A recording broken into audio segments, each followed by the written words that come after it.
So we have Noelle joining us now. First off, Noelle, congratulations. Such a cool accomplishment for you to compete in those games, and just to make it there is so gigantic.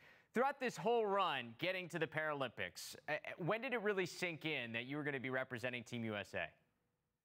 I can honestly say the answer to that question is when I was officially selected to the team, about a week after trials. It was a crazy experience because the Paralympics are a lot different than the Olympics. I came in first in trials, and but that didn't really reassure me that my position on the team for Tokyo was going to be reassured, because the way that the Paralympics work is it's all about percentages, and you have to hit a certain percentage to your A standard. And I wasn't just competing alongside the girls in my classification group above knee amputees. I was competing against every single woman who, with any disability, just trying to make a slot on the USA team. So I didn't officially feel comfortable and confident until I heard my name be called. And so you have the opportunity to represent Team USA, and you run in the Paralympic Games. What's that experience like? How do you sum it up?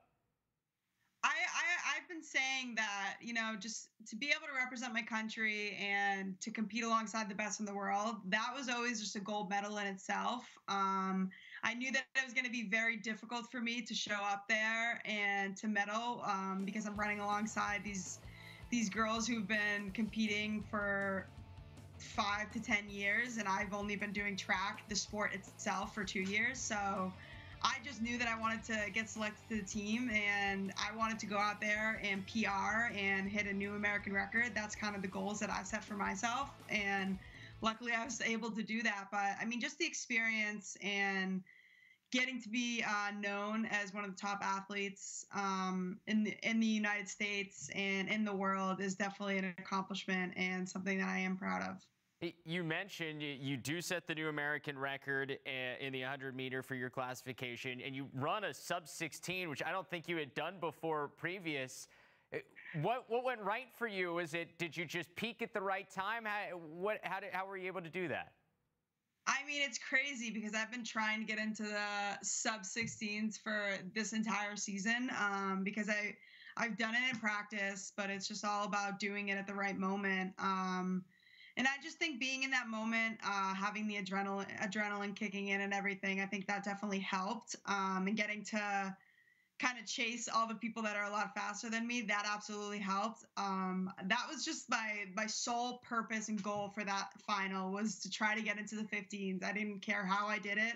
If it didn't look pretty or ugly, I didn't care. I just wanted it to happen. And I think just being in the moment and just realizing that I actually knew what I was doing. I mean, I can say when I went to Dubai for the World Championships, I had no idea what I was doing. I mean, my running form, my technique, I was just told to run. And I mean, to having a couple years and just to understanding the sport a lot better, I knew what it took to get to that moment and how I need to explode out of the blocks and then kind of maintaining it. So that was just definitely what was going through my head, was what to do, just shut up and run and don't think about anything else.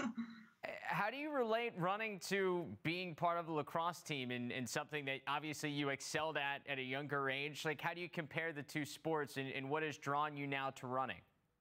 Yeah, I mean, I always say that they are 100% two completely different sports. But I mean, all the lessons that I've learned in lacrosse from all my coaches that I've had, it definitely has transitioned over to track. Just kind of being in the moment, controlling the things that you can control. I think it's just more the mental state, which is really similar within the two.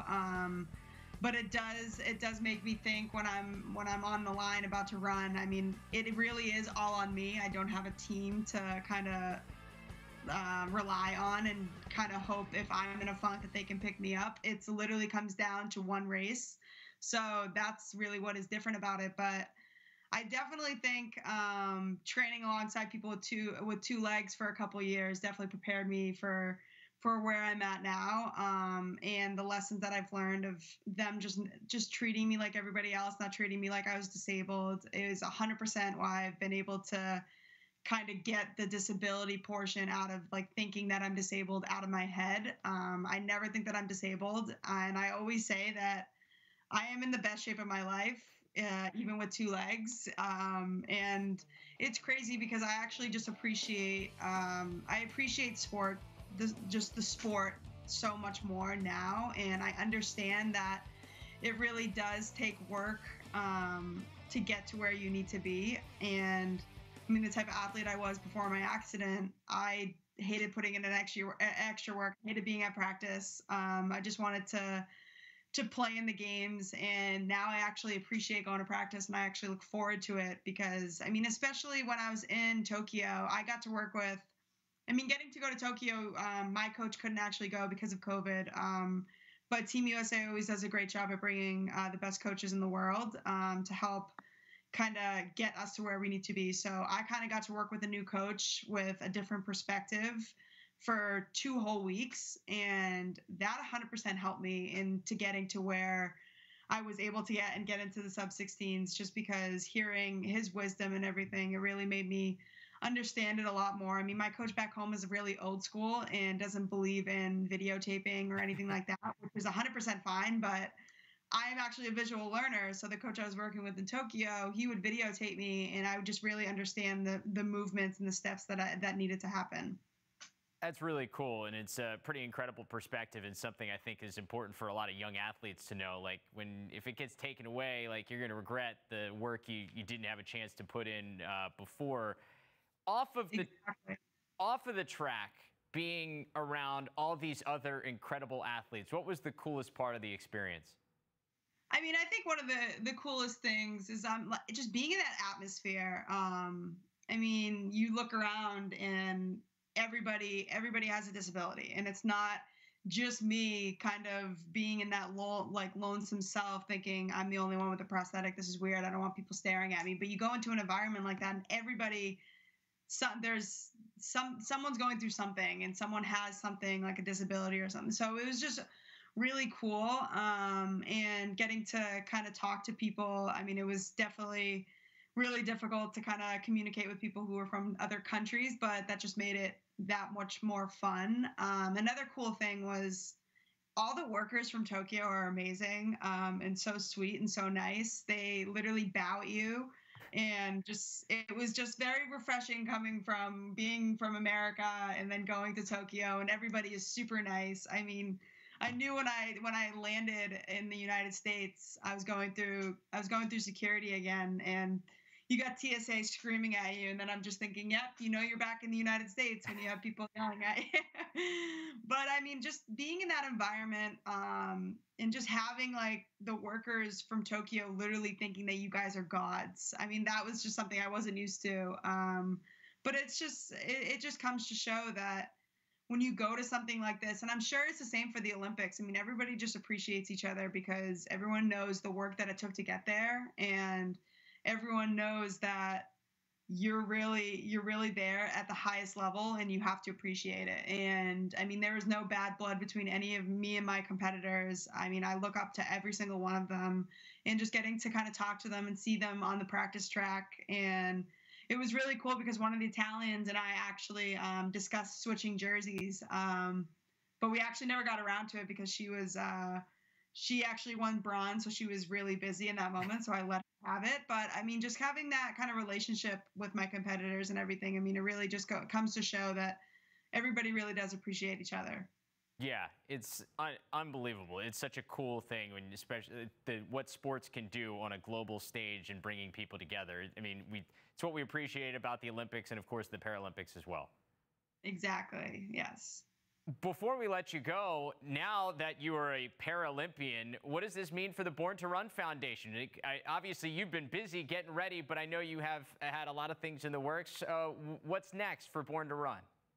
Yeah, we actually have a golf tournament. I think it's our 4th annual golf tournament in Massachusetts coming up, and we have like 5 or 6 people in line, and we're trying to get these people their prosthetics as soon as possible. So this is just, I mean, I had to take a small break from it, but luckily I have my wonderful mother who is basically the face of the foundation. It's not me. She's the one that does all the hard work. she's been planning everything ever since I've been gone. So we're really excited to be able to continue to do these different fundraising events. And I mean, finally with COVID kind of lightening up, I mean, I'm fingers crossed because seems like there's another wave of COVID coming at everybody right now. But hopefully it doesn't mean we have to shut anything down. But we have so many exciting different events coming up. So you can follow us on our social media, the Born to Run Foundation, just to kind of keep up and see if you would be willing to go or willing to participate. Well, Noelle, congratulations again. Your story is an inspiration to many. And like I said, perspective to a lot of young athletes. Don't take for granted the opportunities you have to be able to just practice and get better at whatever you're doing, because sometimes it can get taken away. So, yeah. Noelle, congrats, and thank you so much for the time. Good luck with everything. Thank you so much. Thank you so much for having me and being willing to talk to me. Of course. We'll talk to you soon. All right. Have a good one.